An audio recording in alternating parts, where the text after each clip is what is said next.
The Great Pyramid of Giza is a massive exercise in mass displacement physics. Any viable engineering theory must solve a highly specific set of physical parameters. The builders had to extract, transport, and perfectly align 2.58 million cubic meters of limestone and granite. That equates to 6 million tons of mass, erected within the 20-year reign of Pharaoh Khufu. Dividing that 6 million tons by the length of Khufu's reign yields a required daily material flow rate of roughly 340 cubic meters. To mathematically validate any proposed construction method, it must account for a rigid logistical baseline. The ancient Egyptians successfully placed one 2.5-ton block roughly every 150 seconds, 10 hours a day for 2 decades. A single continuous construction method cannot satisfy that 150-second flow rate across all elevations of the structure. An 8% straight external ramp demands 4 million cubic meters of material, exceeding the pyramid's volume by 60%. Alternatively, a spiral ramp faces a geometric limit. It blinds the corners, preventing surveyors from measuring the exact 3.4 arc-minute alignment to true north. Recent engineering analysis by Cadence AI proposes a more viable math-based model. The Egyptians employed an adaptive, multi-method approach. The pyramid's narrowing geometry forced the builders to operate as phase-state systems engineers. They shifted their mechanical lifting methods specifically as the elevation increased. The first phase of this hybrid system covers the elevation from ground level up to 43 meters. This schematic details the hybrid approach. The blue section at the base indicates a linear external ramp, maintained at a shallow 8% gradient. This lowest section contains 65% of the pyramid's total mass. Here, the primary engineering bottleneck is bulk horizontal transport. Dragging a 2.5-ton block on a wooden sled over dry sand generates 13.5 kilonewtons of resistance. A kilonewton is a standard unit of force, and 13.5 kilonewtons is roughly the force required to lift a small car. This diagram illustrates the physical solution. By adding water to the sand, workers created structural capillary bridges between individual grains. This drops the kinetic friction coefficient by 55%, reducing the required pulling force down to just 6.1 kilonewtons.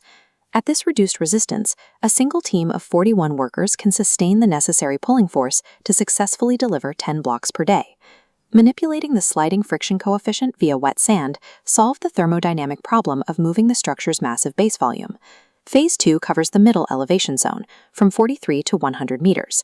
As the pyramid narrows, an external supply ramp runs out of surface area to rest upon without collapsing under its own weight.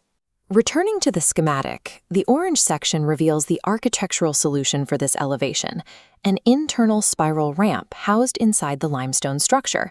This handles the next 25% of total mass. Routing material flow inward completely bypasses exterior geometric constraints. A 2x2 meter internal tunnel consumes a mathematically negligible 0.25% of the pyramid's total volume, preserving structural stability. Modern microgravimetric surveys detect low-density anomalies perfectly matching this internal spiral trajectory. Microgravimetric surveys are techniques that measure minute variations in the Earth's gravitational field to map hidden voids. Turning the construction path inward solved the geometric constraint while preserving the monument's exterior precision. Phase 3 addresses the final 10% of the pyramid's mass, rising from 100 to 146 meters. The challenge at this elevation requires hoisting extreme loads, specifically the 60-ton granite beams of the King's Chamber, in highly constrained vertical spaces where standard ramps fail entirely. The Grand Gallery served a highly specific mechanical purpose. It operated as a preserved piece of functional Bronze Age machinery. This cross-section details a massive counterweight pulley system. An 11-ton granite sledge descending the 26.5-degree slope of the Grand Gallery generates tension. Ropes pass through a 2-to-1 pulley system using log rollers in the antechamber, redirecting force to hoist blocks vertically. Mathematical models demonstrate this system could physically reset every 11 minutes, producing 50 high-elevation lifts per day to keep pace with the strict 20-year timeline. The Grand Gallery functioned as an engine of gravitational potential, engineered specifically to defeat the ultimate vertical lifting bottleneck. Zooming out from the individual lifting mechanics, the entire completed structure can be analyzed through a strict thermodynamic energy budget. The total gravitational potential energy calculation relies on lifting 6 million tons of rock to an average centroid height of 36.6 meters. A centroid is the theoretical center of mass of a geometric object. Solving the physics equation yields a total energy requirement of 2.15 trillion joules of work. Joules are the standard scientific unit of energy transfer. A human performing sustained manual labor outputs a baseline of 75 watts. Watts measure the exact rate of energy transfer over time. When that 2.15 trillion joules of work is spread across the 20-year timeline, the continuous labor requirement drops substantially. The math proves that only 166 dedicated workers were required at any given moment to perform the actual vertical lifting of the pyramid blocks. That tiny 166-person lifting workforce stands in stark contrast to the estimated 20,000 to 30,000 total workers stationed at the Giza site. Thermodynamic math proves that vertical lifting was never the primary bottleneck of the Great Pyramid. The actual constraints existed entirely in the extraction of the raw material from the quarry and the orchestration of a continuous 20-year supply chain.